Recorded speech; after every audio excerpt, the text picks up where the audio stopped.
Hello students, मैं जुलेखा आप सभी का स्वागत करती हूँ। जैसा कि आप सभी लोग जानते हैं कि हम सीआरपीसी और बीएनएसएस का तुलनात्मक अध्ययन वाली सीरीज़ का प्रारंभ कर चुके हैं, जिसमें से अब तक अध्याय 2 पढ़ाया जा चुका है। आज हम अध्याय 3 शुरू करने वाले हैं। यह अध्याय का नाम न्यायालय की शक्ति है। इसमें हम न्यायालय की शक्तियाँ बताएंगे और ये अध्याय धारा 21 से लेके धारा 29 तक में प्रावधानित थे, 21 से लेकर 29 तक। तो इसकी धारा 1 जो कहती है वो कहती है न्यायालय जिनके द्वारा अपराध विचारणीय, यानी कि वे कोर्ट कौन कौन से हैं जिनके द्वारा अपराधों का ट्रायल किया जाएगा। सबसे पहले देखते हैं इसमें धारा 21 आती है। इसमें बताया गया है कि इस संहिता के अन्य उपबंधों के अधीन रहते हुए भारतीय न्याय संहिता के अधीन जो भी अपराध किए गए हैं उनका विचारण उच्च न्यायालय द्वारा किया जाएगा या सेशन न्यायालय द्वारा किया जाएगा या किसी अन्य न्यायालय द्वारा किया जाएगा जिसको प्रथम अनुसूची में दर्शाया गया है। तो यहाँ पे 3 न्यायालय निकल के आए, उच्च न्यायालय, सेशन न्यायालय या कोई अन्य न्यायालय जिसे प्रथम अनुसूची में दर्शाया गया है। परंतु यहाँ पे एक प्रोविज़ो भी है।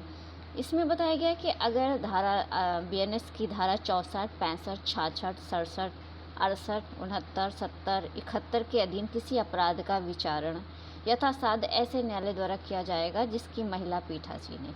ये जो धाराएं हैं ये रेप से संबंधित धाराएं हैं। महिलाओं से संबंधित अगर ये रेप कमिट किए गए हैं तो ऐसी दशा में इन अपराधों का विचारण वहाँ किया जाएगा, कोशिश की जाएगी कि जहाँ महिला जज हो, जो महिला है वो जज होनी चाहिए। तो ऐसी कोर्ट में इन अपराधों का विचारण किया जाएगा। ये एक प्रोविज़ो ऐड है।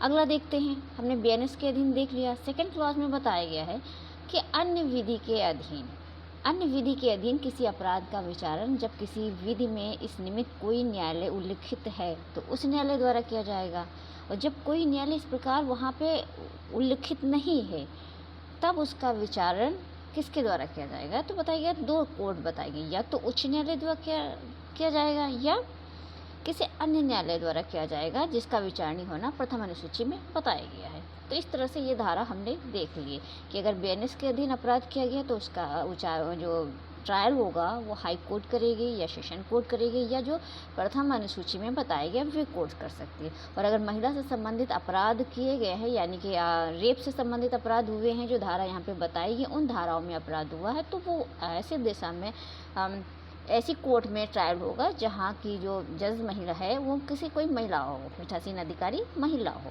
अन्य विधियों में तो जो उसमें बताया गया वो किया जाएगा, नहीं तो उच्च न्यायालय द्वारा ये जो प्रथम अनुसूची में बताया गया। ये हमारी धारा कंप्लीट हो गई। अगली धारा पे बढ़ते हैं। धारा 22 मोस्ट इम्पोर्टेंट धारा नंबर भी और अंदर के क्लासेस भी। इसके 2 क्लासेस हैं 22 में। बताया गया दंडादेश जो उच्च न्यायालय और सेशन न्यायाधीश दे सकेंगे। उच्च न्यायालय विधि द्वारा प्राधिकृत कोई भी दंडादेश दे सकेगा। Clear, good. सेकेंड क्लास बताता है सेशन न्यायाधीश या अपर सेशन न्यायाधीश विधि द्वारा प्राधिकृत कोई भी दंडादेश दे सकेगा। ठीक है, यहाँ तक क्लियर। परंतु अगर किसी न्यायाधीश द्वारा, यानी कि अपर न्यायाधीश या सेशन न्यायाधीश या अपर सेशन न्यायाधीश मृत्यु दंड दे रहा है तो वहाँ पे उसे कंफर्मेशन की आवश्यकता होगी, यानी कि सेशन न्यायाधीश या अपर सेशन न्यायाधीश विधि द्वारा कोई भी दंडादेश दे सकता है। इसे राइट है, कुछ भी ये दंड दे सकता है।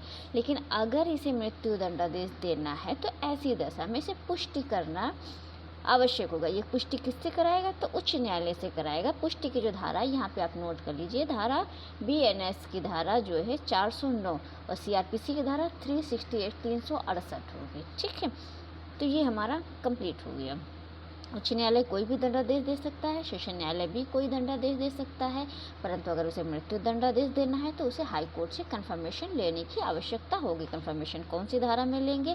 अगर सीआरपीसी में जाएंगे तो सिर्फ 368 में जाएंगे, और अगर बीएनएसएस में जाएंगे तो 409 में जाएंगे।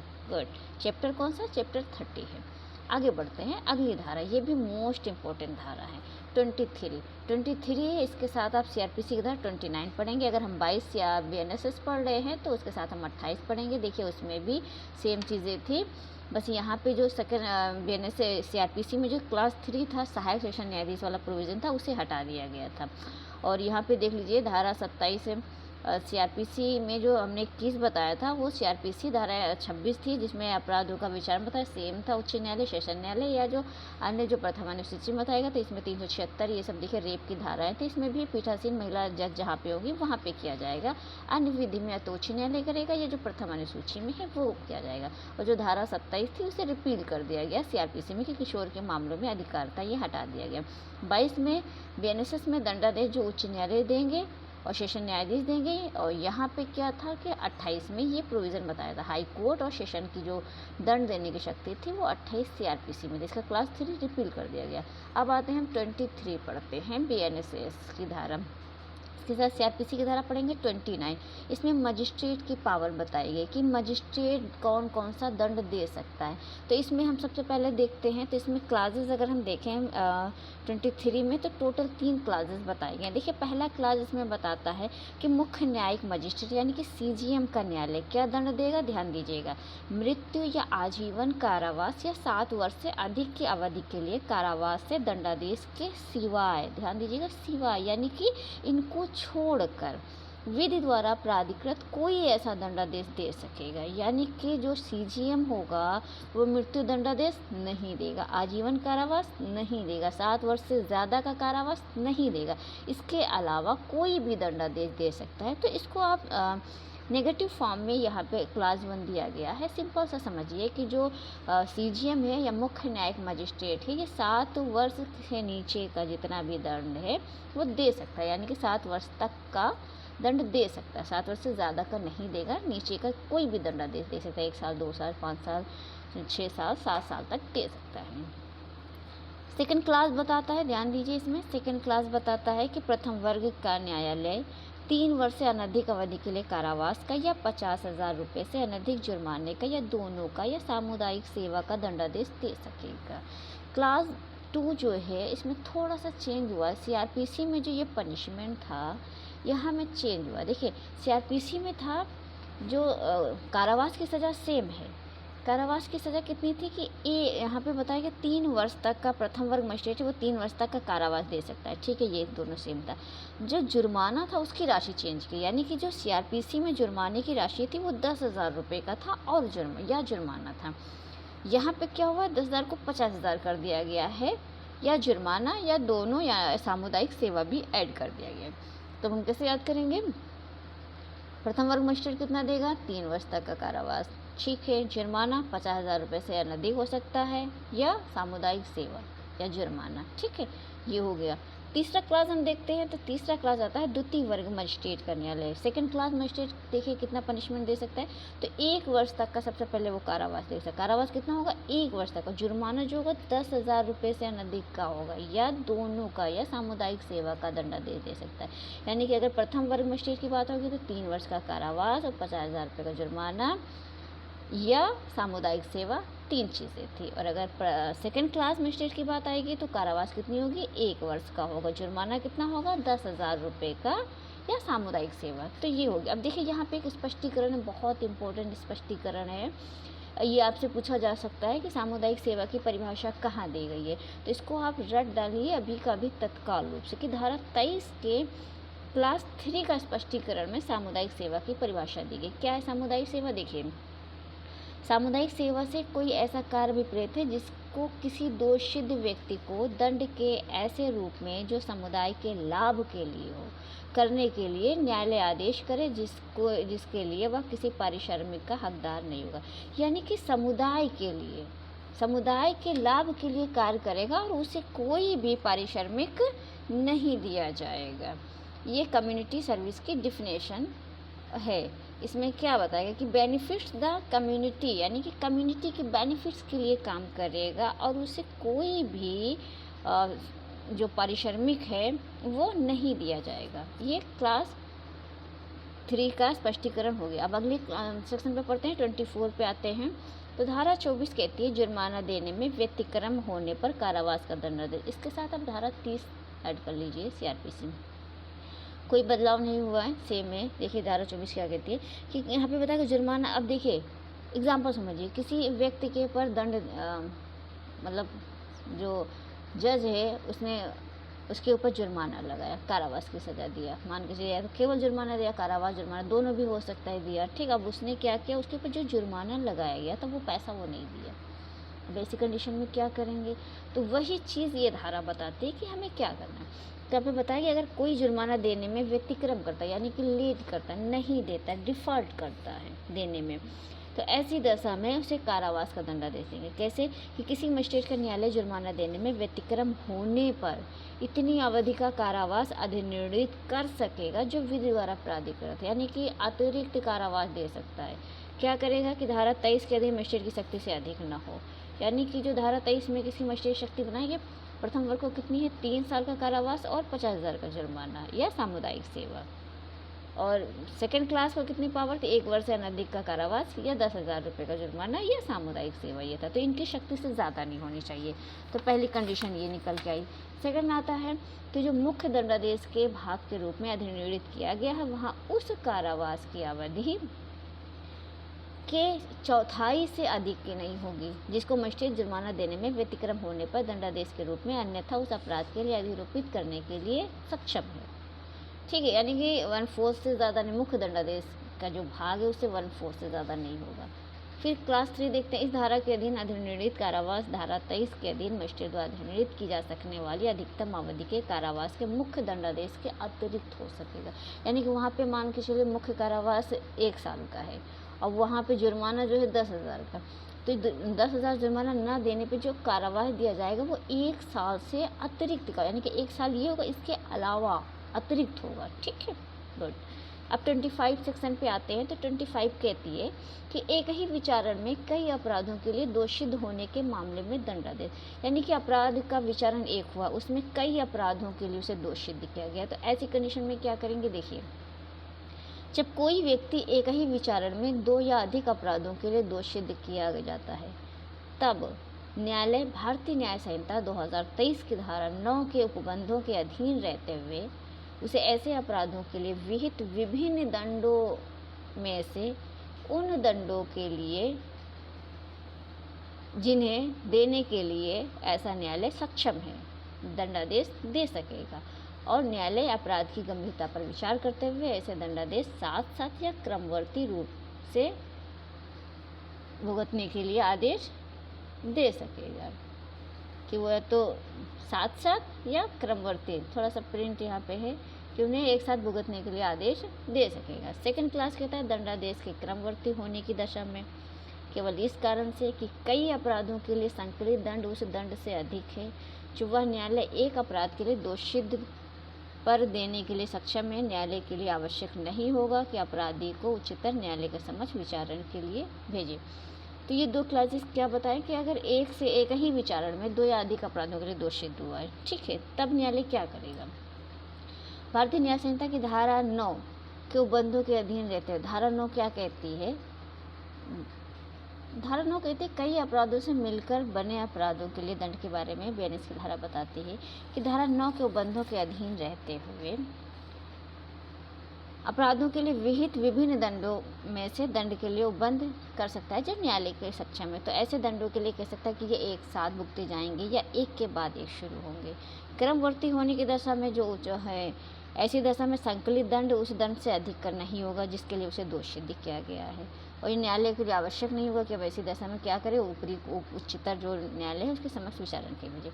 परंतु यहाँ पे परंतु इसका इम्पोर्टेंट है 25 का 2 का परंतु एक कहता है कि किसी भी दशा में ऐसा व्यक्ति 20 वर्ष से अधिक की अवधि के लिए कारावास के लिए दंडादेश नहीं किया जाएगा। यहाँ पे जो CRPC में था वो 20 वर्ष की जगह 14 वर्ष था, अब यहाँ पे 20 वर्ष कर दिए गए कि कुल मिला के जैसे एक साथ कई अपराध हुए थे, मान के चलो 4-5 अपराध हुए थे, वहाँ पे जो टोटल सज़ा है वो तो ज़्यादा हो रही है। मजिस्ट्रेट को प्रथम वर्ग मजिस्ट्रेट तो 3 ही साल की कारावास की सज़ा दे सकता है, और सज़ा जो हो रही है वो तो टोटल मिला के 10-12 साल की हो रही है। तो यहाँ पे क्या होगा, तो इन्होंने बताया कि तो किसी भी दशा में 20 वर्ष से ज़्यादा नहीं होगा, यानी कि प्रथम वर्ग मजिस्ट्रेट क्लास जो है उसकी शक्ति से, और सेकंड क्लास में है कि संकलित दंड उस दंड की मात्रा के दुगने से अधिक नहीं होगा जिसे एक अपराध में देने के लिए न्यायालय सक्षम है। अब यहाँ पे समझिए, प्रथम वर्ग मजिस्ट्रेट की पावर कितनी, 3 वर्ष की सज़ा, तो यानी कि कुल मिला के वो 6 साल से ज़्यादा नहीं कर सकता, उसके दुगने से ज़्यादा नहीं, 6 साल तक कर सकता है लेकिन अब 6-7 नहीं कर सकता, ठीक है। और यहाँ पे और जो टोटल होगा वो 20 वर्ष से ज़्यादा का नहीं होगा। क्लास 3 कहता है कि किसी दोषित व्यक्ति द्वारा अपील के प्रयोजन के लिए उन क्रमवर्ती दंडादेश का योग जो इस धारा के अधीन उसके विरुद्ध दिए गए एक दंडादेश समझा जाएगा। ये हमारी धारा 25 कंप्लीट हो गई। अब आते हैं 26 आते हैं, यहाँ पे सेक्शन देख लीजिए इसको केवल, कि शक्तियाँ प्रदान करने का ढंग क्या होगा। बस एक बार रीडिंग कर लीजिए, इसका जो आपको याद करने वाली चीज़ें तो सेक्शन है केवल। इस संहिता के अधीन शक्तियाँ प्रदान करने में यथास्थिति उच्च न्यायालय या राज्य सरकार आदेश द्वारा व्यक्तियों को विशेषतः नाम या उसके पद के आधार पर या पदाधिकारियों के वर्गों का साधारणतया उनके पद या विधानों से सशक्त कर सकेगी। ऐसा प्रत्येक आदेश उस तारीख से प्रभावी होगा जब से वह ऐसे सशक्त किए गए व्यक्ति को संसूचित किया जाता है, ठीक है। चलो अब आते हैं 27 पे आते हैं। 27 भी बहुत ज़्यादा इंपॉर्टेंट नहीं है, बस आप इसको खाली सेक्शन देख लीजिए, इसको एक रीडिंग कर लेते हैं बस। नियुक्त अधिकारियों की शक्तियाँ की सरकार की सेवा में पद धारण करने वाला कोई व्यक्ति जो उच्च न्यायालय या राज्य सरकार द्वारा इस संहिता के अधीन कोई शक्ति किसी समग्र स्थानीय क्षेत्र के लिए विनिहित की गई है, जब कभी उसी प्रकार के समान या उच्चतर पद पर उसी राज्य सरकार के अधीन वैसे ही स्थानीय क्षेत्र के भीतर नियुक्त किया जाता है, तब वह जब तक यथास्थिति उच्च न्यायालय या राज्य सरकार अन्यथा निर्देश न दे या ना दे चुकी हो उस स्थानीय क्षेत्र में जिसमें वह ऐसे नियुक्त किया गया उन्हीं शक्तियों का प्रयोग करेगा। तो ये नियुक्त अधिकारियों की शक्ति के बारे में ये धारा भी बताती है। तो आपने सेक्शन देख लिया, इसको एक बार रीडिंग कर लिया, बस इसमें बहुत ज़्यादा डीप में पढ़ने की ज़रूरत नहीं है, ठीक है। ये धारा बस इतना ही आप देख लीजिए।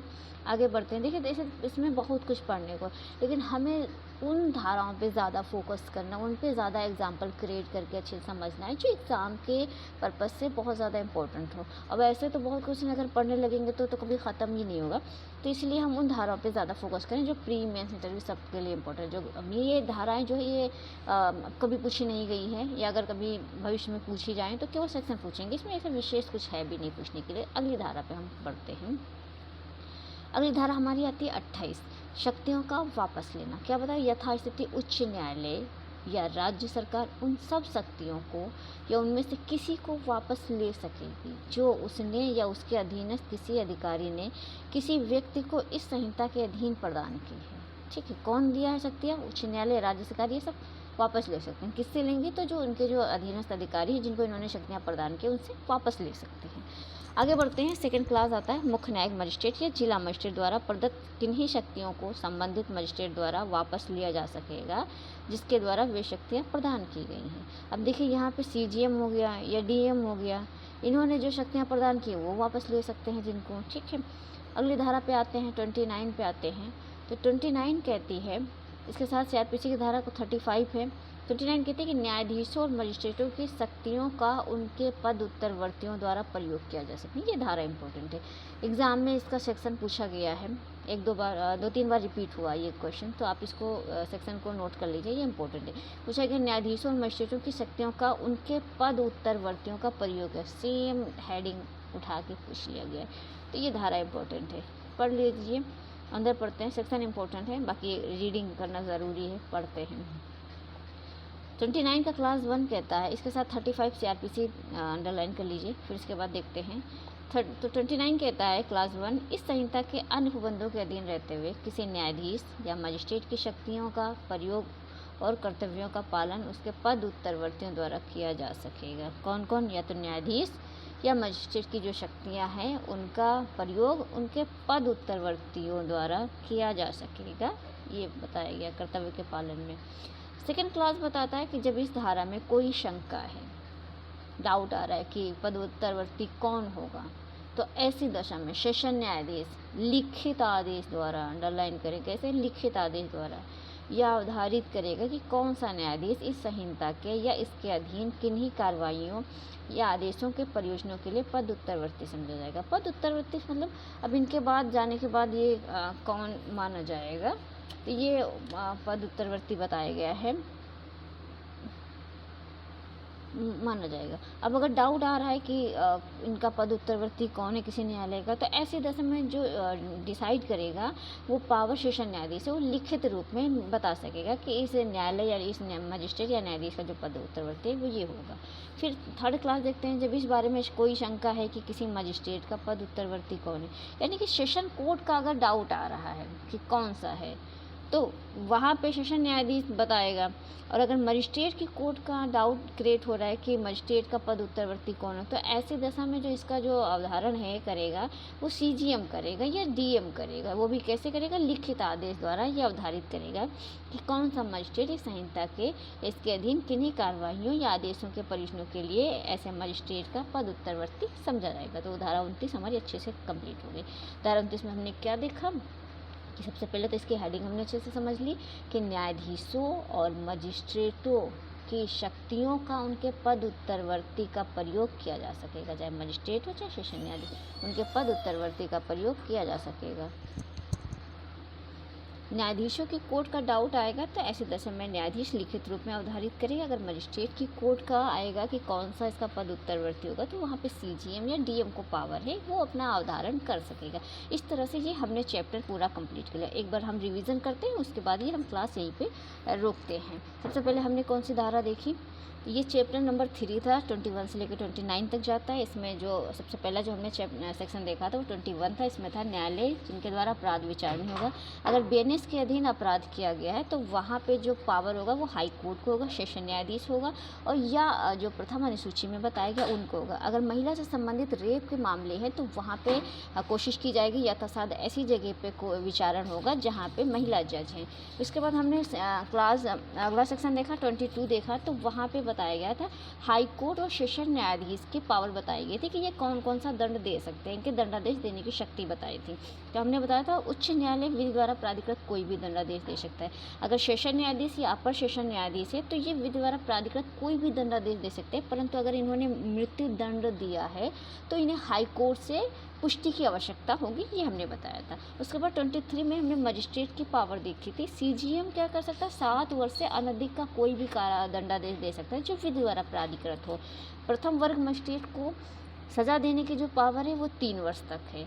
जुर्माना 50,000 रुपये से अनधिक या सामुदायिक सेवा। सेकंड क्लास मजिस्ट्रेट की जो शक्ति है वो 1 वर्ष तक का कारावास दे सकता है या 10,000 रुपये का जुर्माना या सामुदायिक सेवा दे सकता है। क्लास 3 में सामुदायिक सेवा की डिफिनेशन बताई गई कि समुदाय के लाभ के लिए किया जाएगा, जिसमें कोई भी पारिश्रमिक वेतन नहीं दिया जाएगा। 24 में हमने बताया जुर्माना देने में व्यतिक्रम होने पे कारावास का जो दंडादेश है वो जो मजिस्ट्रेट की 23 में शक्ति दी गई उससे ज़्यादा नहीं होगी, और उसके 1/4 मुख्य दंडादेश का जो है 1/4 ही दिया जाएगा। 25 में हमने देखा एक ही अपराधों में एक ही विचारण में कई अपराधों के लिए दोषित होने के मामलों में दंडादेश बताया गया। इसके बारे में हमने डीप देखा जाके कि 20 वर्ष से ज़्यादा का नहीं होगा। उस मजिस्ट्रेट जो न्यायालय है उसकी शक्ति से दुगना नहीं हो सकता है जब कई अपराधों का एक साथ विचारण किया गया है, ऐसी दशा में। 26 में हमने शक्तियाँ प्रदान करने का ढंग बताया, कौन कर सकता है, राज्य सरकार या उच्च न्यायालय या अपना आदेश द्वारा नाम पद के हिसाब से शक्तियाँ जो है दे सकता है। फिर नियुक्त अधिकारियों की शक्तियाँ 27 में हमने बताया, और 28 में हमने बताया शक्तियों को वापस लेने का। उच्च न्यायालय राज्य सरकार जिनको शक्तियाँ दी उनको वापस ले सकती है, और सीजीएम और जिला मजिस्ट्रेट भी शक्तियाँ वापस ले सकता है। 29 में जो हमने बताया तो बताया न्यायाधीश और मजिस्ट्रेटों की शक्तियों का उनके पद उत्तरवर्तियों द्वारा प्रयोग किया जा सकेगा। अगर सेशन कोर्ट का है तो वहाँ पे सेशन न्यायाधीश पद उत्तरवर्ती डाउट आ रहा है कि कौन सा इसका न्यायालय का पद उत्तरवर्ती होगा तो वो अवधारित कर सकेगा। और अगर मजिस्ट्रेट कोर्ट में ये भी शंका हो रहा है कि कौन सा मजिस्ट्रेट किसका पद उत्तरवर्ती होगा, तो ऐसी दशा में सीजीएम या जिला मजिस्ट्रेट अपने लिखित रूप में अवधारित करेगा कि कौन से मजिस्ट्रेट का कौन सा पद उत्तरवर्ती होगा। तो इस तरह से हमने चैप्टर 3 कंप्लीट कर लिया। अगला चैप्टर हमारा हम नेक्स्ट वीडियो में बनाएंगे।